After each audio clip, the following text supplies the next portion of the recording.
യാത്ര ചെയ്യും ഞാൻ ക്രൂശെ നോക്കി യുദ്ധം ചെയ്യും. 27 താൻ വിവാഹിതനായി. 2 മക്കളെ ദൈവം ദാനമായി നൽകി. 2002 താൻ ദുബായിൽ ജോലി ചെയ്തുകൊണ്ടിരുന്നപ്പോൾ അവിടെ വെച്ച് യേശുവിനെ രക്ഷിതാവും കർത്താവുമായി സ്വീകരിച്ച് രക്ഷിക്കപ്പെടുവാൻ ഇടയായി തീർന്നു. സ്നാനപ്പെട്ടു. തുടർന്ന് 2014 മുതൽ പാറശാല ജഗുവാനിസി അസംബ്ലി സപ്പോർട്ട് സഭയിൽ അവർ സജീവാംഗമായി വന്നു ചേർന്നു. അപ്പോൾ അവരോട് അടുത്തുള്ള ആലയത്തിൽ തന്നെ പോകണമെന്ന് പറഞ്ഞപ്പോഴും അവർ ഇല്ല, ഞങ്ങൾ ഇവിടെ തന്നെ ആരാധിക്കും. എന്നിട്ട് അവിടെ സഹോദരൻ മനോഹരൻ വിളിച്ചു പറഞ്ഞ ഒരു വാക്കുണ്ട്, ഇനി ഞങ്ങളുടെ അടക്കം നടത്തുന്നത് ആ ചർച്ചിലെ ശുശ്രൂഷകർ ആയിരിക്കണമെന്ന്. അത്രയും ദൃഢമായി താൻ ആ കാര്യങ്ങൾ പറഞ്ഞു. ദൈവം സഹോദര റാണിയെ ബലപ്പെടുത്തി, നമ്മെ ധൈര്യം നൽകി. അത് ദൈവത്തിന്റെ വലിയ കൃപയാണ്. നിങ്ങൾ തന്നെ ചിന്തിച്ചു നോക്കുക. ദൈവത്തിങ്കലുള്ള ആശ്രയമാണ് അവരെ ബലപ്പെടുത്തി നിർത്തിയതെന്ന് ഞാൻ പൂർണ്ണമായി വിശ്വസിക്കുന്നു. സ്തോത്രം. തുടർന്ന് അവർക്ക് ഒരു സാക്ഷ്യം ഇതിനെക്കുറിച്ച് പറയണമെന്നുണ്ട്. ഈ സമയം ഞാൻ സഹോദരി റാണി അവർക്ക് ഹൃദയത്തിൽ ദൈവം കൊടുത്ത കാര്യങ്ങൾ അവർ പറയും. അവർ ധൈര്യത്തോടെ, മനസ്സ് ബലത്തോടെ, കൃപയാൽ ആയിരിക്കുന്നവർക്കും ബലഹീനതയുണ്ട്, നടക്കുവാൻ കഴിയില്ല, ഒത്തിരി ശരീരത്തിന് ബുദ്ധിമുട്ടും ക്ഷീണവും ഉണ്ടെങ്കിലും അവർ തുടർന്നുള്ള സമയം അവർക്ക് മനസ്സിൽ ദൈവം കൊടുത്ത കാര്യങ്ങളെ അവർ പറയും. അതിനുശേഷം അടുത്ത ശുശ്രൂഷകൾ ചെയ്യുവാൻ കർത്താവിൽ ശരണപ്പെടുന്നു. ഇപ്പോൾ ആ സഹോദരി റാണി. கர்த்தருடைய பரிசுத்த நாமத்துக்கு ஸ்தோத்திரம் உண்டாவதாக. இன்றைக்கும் இந்த நிலைமையிலும் என் ஆண்டவருடைய நாமத்தை உயர்த்துவதற்காக என் கர்த்தர் தந்த அந்த நல்ல தருணத்திற்காக நான் கர்த்தருக்கு கூட கொடி ஸ்தோத்திரங்களை ஏறெடுக்கிறேன். கழிந்த 30 வருட காலமாக கர்த்தர் எங்களை அற்புதகரமாக வழிநடத்தி வந்தார். நாங்கள் அக்கினியிலே கூட கடந்து போன நாட்கள் உண்டு. நாங்கள் ஆறுகளையும் மலைகளையும் கடந்த நாட்கள் உண்டு. முட்கள் நிறைந்த பாதைகள் எங்களுடைய வாழ்க்கையில் வந்தது. நாங்கள் நடுக்கடலில் கிடக்கிறது மாதிரி நினைத்து நான் ஆண்டவரோடு கதறின நாட்கள் உண்டு. நாங்கள் கைகோர்த்திருந்து கதறின நாட்கள் உண்டு. ஆனால் அந்த நாட்களில் எல்லாம் கர்த்தர் எங்களோடு கூட இருந்து எங்களுடைய குடும்ப வாழ்க்கையில் ஒரு உளைச்சலும் வராமல் நாங்கள் ஆரம்ப நாட்களில் எப்படி இருந்தோமோ அதே போல அதே விசுவாசத்திலும் அதே அன்பிலும் அந்த 30 வருட காலமும் கர்த்தர் 30 இப்போ 1 மாதம் 2 மாதம் கூட ஆகிறது கர்த்தர் எங்களை வழி நடத்தினார். அதற்காக நான் கர்த்தருடைய நாமத்துக்கு நான் கோடாகோடி ஸ்தோத்திரங்கள் எடுக்கிறேன். யோபு சொல்கிறார், கர்த்தருடைய ரகசிய செயல் என்னுடைய கூடாரத்தில் இருந்தது என்று. அதே போல என்னுடைய கூடாரத்தின் மத்தியிலும் என் கர்த்தருடைய ரகசிய செயல் இருந்தது. அவர் அற்புதமாக எங்களை கரம் பிடித்து வழிநடத்தி வந்தார். அவருடைய நாமத்திற்கு நான் எவ்வளவு நன்றி சொன்னாலும் தீராது. கர்த்தர் சபையை நேசித்தது போல அவர் என்னை நேசித்தார். ஒரு புருஷனுடைய கருதலும் ஒரு தாயுடைய அன்பும் திருமணம் முடிந்த நாட்களில் தந்ததையும் விடவும் அதிகமாக பிறகுள்ள நாட்களில் தந்தார். அதை நன்றாக அனுபவித்தறிய வேண்டிய கிருபையும் பாக்கியத்தையும் கர்த்தர் எனக்கு கொடுத்தார். இந்த 30 வருட காலத்தில் உள்ள வாழ்க்கையின் சரித்திரம் 1000 சாட்சிகள் எனக்கு சொல்ல உண்டு. ஆனாலும் நான் சிலவற்றை மட்டும் நான் குறிப்பாக எழுதி எடுத்தேன். ஏன்னு சொன்னால் டைம் இன்றைக்கு விளையாடப்பட்டதாக இருக்கிறதுனால் சில காரியங்களை மட்டும் என்னுடைய ஆண்டவருடைய நாம மகிமைக்காக இந்த இடத்திலே நான் சொல்ல வேண்டும் என்று ஆசைப்படுகிறேன். நான் 3 மாத கர்ப்பிணியாக இருந்தபோது என் தாயுடைய வீட்டில் இவர் கேட்டுக்கொண்டார். ஆனால் கர்த்தர் கொடுக்கிறது ஒரு ஆண் குழந்தையா இருந்தால் நமக்கு தேவனுடைய வேலைக்கு என்று அர்ப்பணிப்போம் அப்படின்னு என்கிட்ட கேட்டார். ஆனால் அவரை ஒன்றுக்கும் மறக்காத நான் சரி நமக்கு அப்படியே செய்வோம் அப்படின்னு சொன்னேன். கர்த்தர் முதலாவதாக சாமுவேலை போய் ஒரு குழந்தை எனக்கு கொடுத்தார். ஆனால் அவருடைய எல்லா ஆத்மீக உதவிக்கும் அவர் துணை நின்றார். அவர் முதலில் நான் திருமணமான நாட்களில் அவருக்கு வேறுபட்ட ஆராதனையோ மூழ்கல் ஸ்நானம் ஒன்றும் பிடிக்காது. ஆனால் எனக்கு கல்யாணத்திற்கு முன்னே மூழ்கல் ஸ்நானம் நல்லா பிடிக்கும். ஆனால் இவர் என்னை அன்பாக நேசித்ததினால் ஒரு குடும்ப பிரச்சனை வேண்டாம் என்று சொல்லி நான் அதை அவரிடம் சொல்லவில்லை. நான் ரகசியமாக இவரை பெந்தகோஸ்தில் கொண்டு வர வேண்டும் என்று ஒரு நாள் கூட நான் ப்ரேயர் பண்ணதில்லை. நான் ஆண்டவரோடு கேட்டேன், ஆண்டவரே, ஒரு மூழ்கல் ஸ்நானமும் ஒரு வேறுபட்ட ஆராதனையும் ஆண்டவருடைய சமூகத்தில் வருவதற்கு தடையானால் என்னுடைய புருஷனுடைய வாழ்க்கையில் நீர் அதை செய்து தந்தல்லாத எங்களுடைய ஜீவனை எடுக்கக்கூடாது என்று நான் ப்ரேயர் பண்ணினேன். நீண்ட 12 வருஷத்தை ஜபத்துக்கு பிறகு அன்றைக்கு லெட்டராகம் போடுகிறது. நான் லெட்டரில் எழுதினேன், நிறைய ப்ரேயருக்கு பிறகு தான் எழுதினேன். சொன்னால் அவர் என்னை கோபப்படக்கூடாது என்றுள்ள ஒரே ஒரு காரணத்தினால் நான் எழுதினேன், எனக்கு மூழ்கல் ஸ்நானம் எடுக்க விருப்பம் உண்டு, நீர் என்ன சொல்லுங்க என்ன. அப்போ அவர் பதில் எழுதினார், ராணி, உன்னுடைய வாழ்க்கையில் நான் ஒன்றுக்கும் தடை நிற்க மாட்டேன், உனக்கு அது விருப்பமான செய்யலான்னு சொல்லி வந்தார். ஆனால் அந்த 2002 அவர் சார்ஜியிலிருந்து வந்தபோது, துபாயிலிருந்து வந்தபோது அவர் மூழ்கல் ஸ்நானம் எடுத்த போட்டையோட வந்தார். அன்றையிலிருந்தே அவர் ரொம்ப நன்றாக கொஞ்சம் கூட முன்னேயும் நல்லா பைபிள் படிப்பார். ஆனால் கொஞ்சம் கூட இது பண்ணினார். அவர் 6ஆம் கிளாஸ் வரை தான் படிச்சுட்டு, ஆனால் என்னை விட அதிகமாக வசனத்தை எடுத்து சொல்லுவார். ஒரு பிரசங்கியார் பிரசங்கம் பண்ணுகிறது போல என்னோட முன்னே இருந்து சொல்லுவார். எரேமியா தீர்க்கதரிசி அவருக்கு ரொம்ப பிடிக்கும். எரேமியாவை கர்த்தர் நடத்தின வழி இன்றைய தீர்க்கதரிசிகள் இதை ஏற்றுக்கொள்வார்களா என்று கேட்பார். வெளிப்பாடை பற்றி என்கிட்ட விளக்கமாக சொல்லுவார். அங்கே இருந்து வேத பகுதிகளை எடுப்பார். அவர் சொல்லுகிறது போல என்னால் கூட சொல்ல முடியாது. நான் சொல்லி உங்களுக்கு மேடையில் வேறு பிரசங்கம் பண்ண வேண்டிய எல்லா இதுவும் உண்டு, ஆனால் உங்களுக்கு கொஞ்சம் தைரியம் கூட தான் வேணும் அப்படின்னு சொல்லுவேன். ஆனால் அவர் ஒவ்வொரு நாளும் ப்ரேயர் பண்ண எப்போ ஆனால் இந்த பையா விலவீனமாக இருந்த நாளிலையும் அவர் முழங்கால் படிக்கிட்டு தான் அவர் ப்ரேயர் பண்ணினார். ஆனால்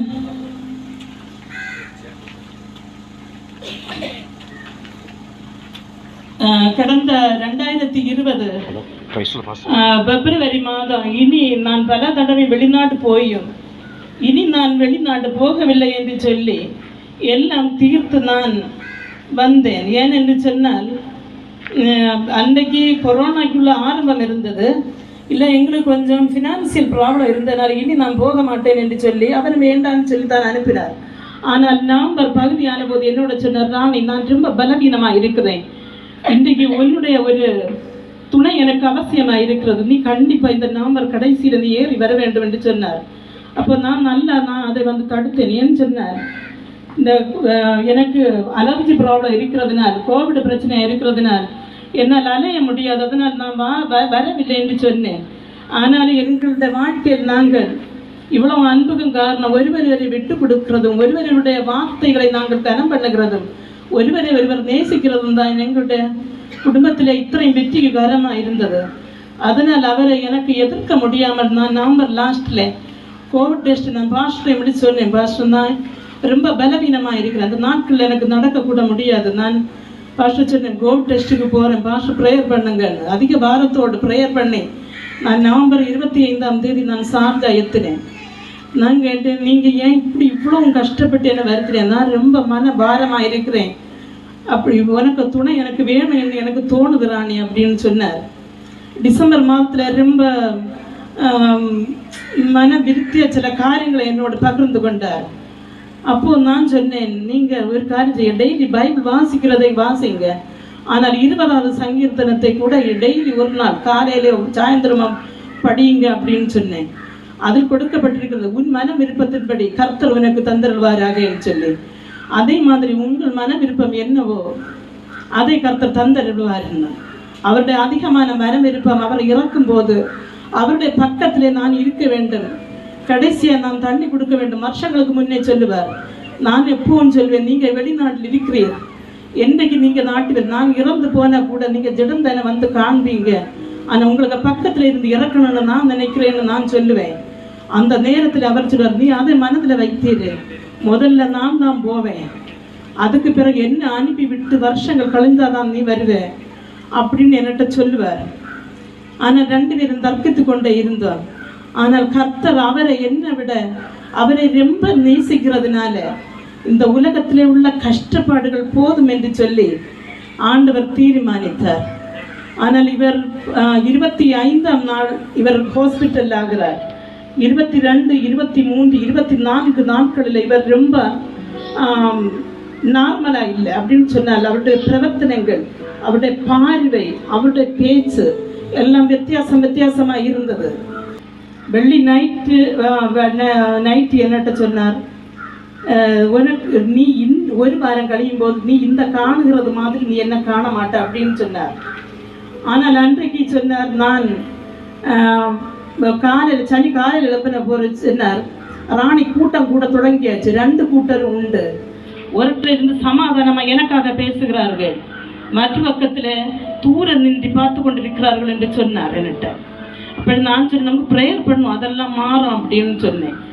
ஆனால் அன்றைக்கு வெள்ளி அன்றைக்கு காலையில் என்கிட்ட சொன்னார், எனக்கு சுற்றி கொஞ்சம் குறைவுன்னு தோணுது அப்படின்னு சொன்னார். அன்றைக்கு ஃபுல்லாக மொபைலில் யூடியூப்ல பாட்டு கேட்டார், பைபிளை எடுத்துக்கொண்டு அங்கே நடந்து நின்று ஜெபம் பண்ணினார். சனி நைட்டு சொன்னார், நான் இன்றைக்கு தூங்க மாட்டேன், எனக்கு இன்றைக்கு தூக்கம் இல்லாத நாள், எனக்கு சுத்திகரணம் பிராபிக்க வேண்டும் என்று சொன்னார். அப்போ நான் சொன்னேன், எனக்கு உறக்கம் எனக்கிட முடியாதுன்னு சொன்னேன். அது சாரில்லை, நீ நல்ல சாந்தமாக தூங்கு, ஆனால் நான் தூங்க மாட்டேன். எப்போ நான் முழிப்பு வந்து பார்த்தாலும் பாட்டைக்கு சின்ன சவுண்டில் போட்டு அதை பாடிட்டே இருந்தார். ஞாயிறு காலையில் எழும்பின போது எனக்கு ரொம்ப டயர்டாக இருந்தது. எனக்கு அவர் தான் டீ போட்டு தந்தார். நான் டீ குடிச்சிட்டு படுத்ததான் ஒன்று அறியாமல் 12 மணி வரை படுத்தேன். 12 மணியான போது நான் சாடி எழும்பினேன். எழும்பி பார்த்தால் இவர் சுவாசம் கிடைக்காம நல்லா கிடந்து பிடைக்கிறார். நான் என்ன ஆச்சுன்னு கேட்டேன், என்னன்னு கேட்டு அவர் சொல்றார், எனக்கு ஒரு அரை கிளாஸ் தண்ணி சின்ன சூடில் ஸ்பூனில் உப்பு எடுத்து தான் அப்படின்னு கேட்டார். நான் சீக்கிரம் தண்ணி எடுத்து ஸ்பூனில் தான் இருந்துச்சு, நம்மளுக்கு கிளாஸோட குடிக்க முடியாத நிலைமையில இருந்தார். அப்போது நான் ஸ்பூனில் கோரி அவருக்கு கொடுத்தேன். பிறகு கொஞ்சம் கழிஞ்சு வீணு கேட்டார், கொஞ்சம் தண்ணி கூட கொடு அப்படின்னு சொன்னார். நான் கொடுத்தேன். ஆனால் அந்த கொஞ்சம் ஒரு 5 மினிட் கலந்துருந்த போது தான் இவருக்கு வீണ്ടുம் பயங்கரமாக சுவாசம் முட்டானதுனால ஆம்புலன்ஸ் கூப்பிட்டு உடனே தான் ஆக்சிஜன் சிலிண்டரோட வந்து ஆக்சிஜன் கொடுத்து அவர் அப்பா கொடுத்து கொண்டிருந்தார்கள். கொஞ்சம் நார்மலான போது டாக்டர்கிட்ட சொன்னார், டாக்டர் பிளட் ஒமிட்டிங்னு சொன்னார். ஆனால் நான் இந்த மயங்கி கிடந்ததுனால இவர் பிளட் ஒமிட் பண்ணது எனக்கு தெரியாது இருந்தது. அவர்கள் உடனே தானே ஹாஸ்பிட்டல் கொண்டு போனார்கள். 5 மணியான போது இவர் பேசினார், ஆஸ்பத்திரியில் இடம் இல்லை, நான் வென்டிலேட்டர் ஆம்புலன்ஸில் தான் இருக்கிறேன். நைட்டு புகரை கூப்பிட்டேன், யாரும் எடுக்கல. 4 மணியான போது பதில் வருகிறது, இவர் வென்டிலேட்டரில் இருக்கிறார், ரொம்ப கிரிட்டிக்கலாக இருக்கிறது பதில் வருகிறது.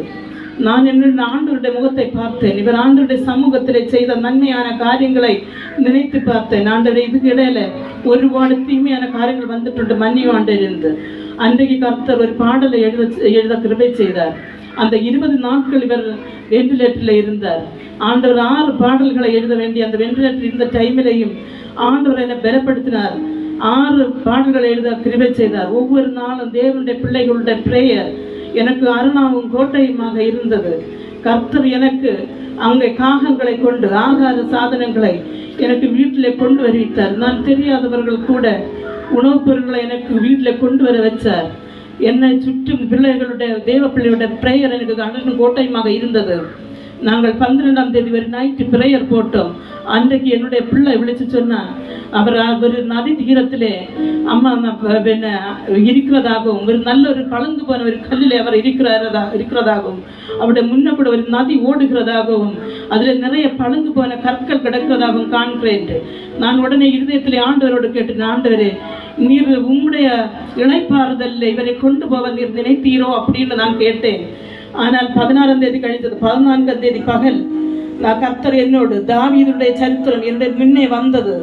நான் சொன்னேன், ஆண்டவர் எனக்கு இந்த சரித்திரம் வேண்டாம். ஏன்னு சொன்ன தாவீது பத்சாபலுக்கு குழந்தைக்காக அழுத அந்த காட்சி எனக்கு முன்ன வந்து கொண்டிருந்தது. நான் சொன்னேன், இது எனக்கு வேண்டாம்.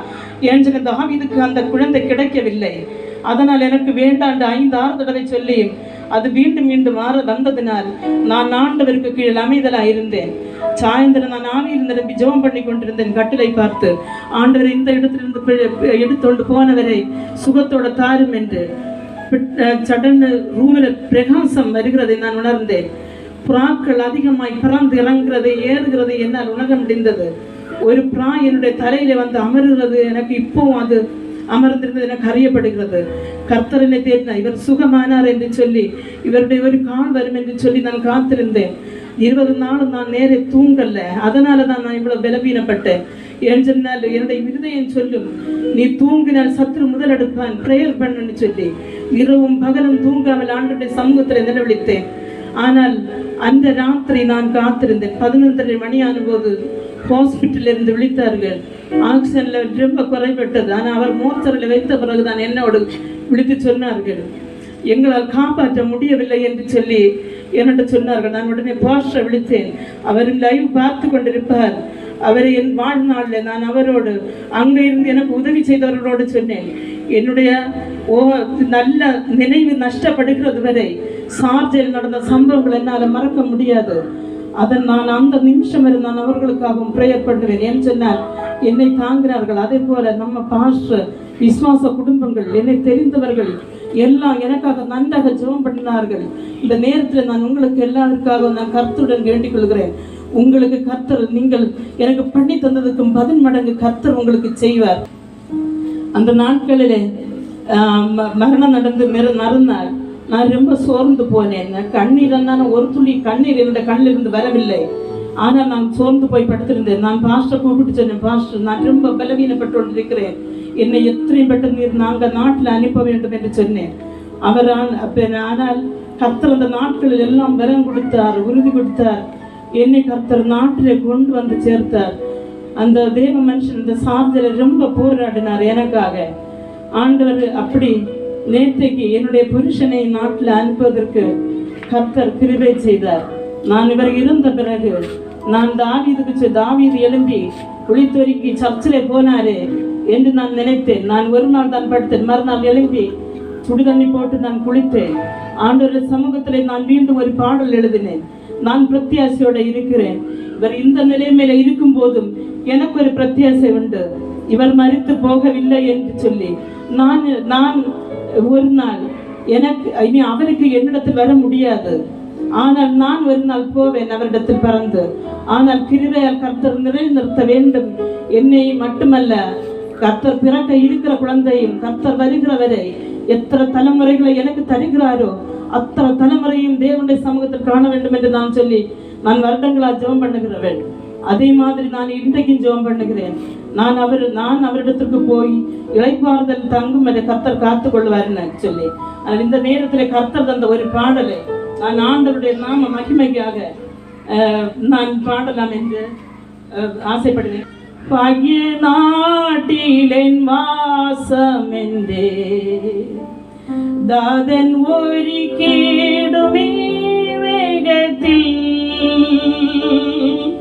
பகிய நாட்டிலென் வாசம் என்றே தாதன் ஒரு கேடுமே வேகத்தில், ஞானவனோடு வாடிடுவே யுக யுகங்களாய் ஆனந்தமாய், ஞானவனோடு வாடிடுவே யுக யுகங்களாய் ஆனந்தமாய். இயேசுவே வேகத்தில் വന്നെന്നെ ചേർത്തിടണേ, യേശുവേ വേഗത്തിൽ വന്നെന്നെ ചേർത്തിടണേ. എൻ വേദന എൻ ദുഃഖമെല്ലാം തീരുമേ അന്നാളിൽ നിശ്ചയം, മോദമാ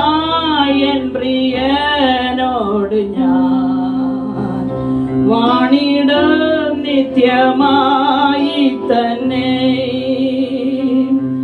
എന്റെ ധാനയൻ ദുഃഖമെല്ലാം തീരുമേ അന്നാളിൽ നിശ്ചയം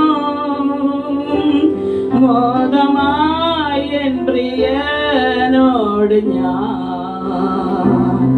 വാണിടും നിത്യമായി തന്നെ യേശുവേ വേഗത്തിൽ വന്നെന്നെ ചേർത്തിടണേ യേശുവേ വേഗത്തിൽ വന്നെന്നെ ചേർത്തിടണേ എന്തൊക്കെങ്ങളും ഭാരങ്ങളും ദാതൻ വഹിച്ചതാൽ ഞാനെന്നും ഭാരമേന്റെ നടന്നിടുമേ ക്രൂശിന്റെ പാതയിൽ നിത്യവും എന്തൊക്കെങ്ങളും ഭാരങ്ങളും ദാതൻ വഹിച്ചതാൽ ഞാനെന്നും ഭാരമേന്നെ നടന്നിടുമേ ക്രൂശിന്റെ പാതയിൽ നിത്യവും യേശുവേ വേഗത്തിൽ വന്നെന്നെ ചേർത്തിടണേ യേശുവേ വേഗത്തിൽ വന്നെന്നെ ചേർത്തിടണേ എന്നിഹാവാസം ഞാൻ വെടിഞ്ഞ് പോകുമേ ഞാൻ അതിവേഗത്തിൽ പ്രിയനോട് ഞാൻ ചേർന്നിടുമേ ദുധർമാത്യത്തിലും വാണിതോ എന്നിഹാവാസം ഞാൻ വെടിഞ്ഞ് പോകുമേ ഞാൻ അതിവേഗത്തിൽ പ്രിയനോട് ഞാൻ ചേർന്നിടുമേ ദുധർമാത്യത്തിലും വാണിടും യേശുവേ വേഗത്തിൽ വന്നെന്നെ ചേർത്തിടണേ യേശുവേ വേഗത്തിൽ വന്നെന്നെ ചേർത്തിടണേ വന്നെന്നെ ചേർത്തിടണേ പോരാട്ടമാകിലും നേരോടെ ജീവിച്ചു ആറുതൽ പേടും ഞാൻ പാരിച്ച ദുഃഖത്താൽ പോരാട്ടം ആകിലും നേരോടെ ജീവിച്ചു ആറുതൽ പേടും ഞാൻ തീരും എൻ ദുഃഖം വിലാപവും ചേരും ഞാൻ സ്വർഗേ വേഗം ഹല്ലേലൂയ തീരും എൻ ദുഃഖം വിലാപവും ചേരും ഞാൻ സ്വർഗേ വേഗം ഹല്ലേലൂയ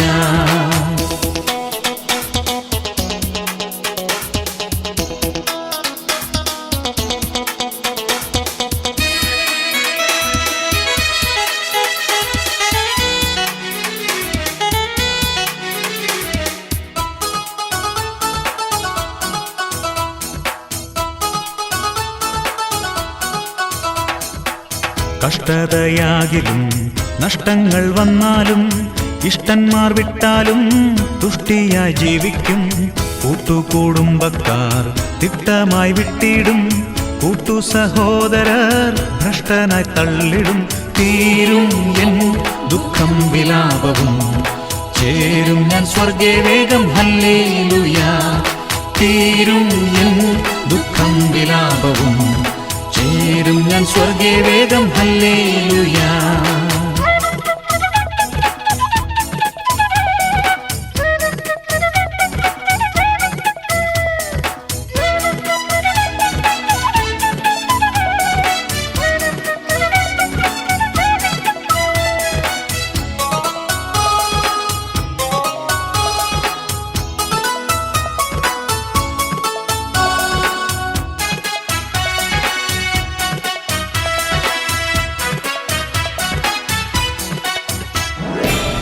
എന്തു മനോഹരം അന്ത ചിന്തിക്കുകിൽ സന്തോഷദേശമേ നിന്നിൽ ഞാൻ ചേർന്നിടും. ദൂരത്തായി കാണുന്ന സോദരക്കൂട്ടത്തെ യോർദാനിന്നക്കരെ സ്വാഗത സംഘത്തെ തീരും എൻ ദുഃഖം വിലാപവും ചേരും ഞാൻ സ്വർഗേ വേഗം ഹല്ലേലൂയ. തീരും എൻ ദുഃഖം വിലാപവും ചേരും ഞാൻ സ്വർഗേ വേഗം ഹല്ലേലൂയ.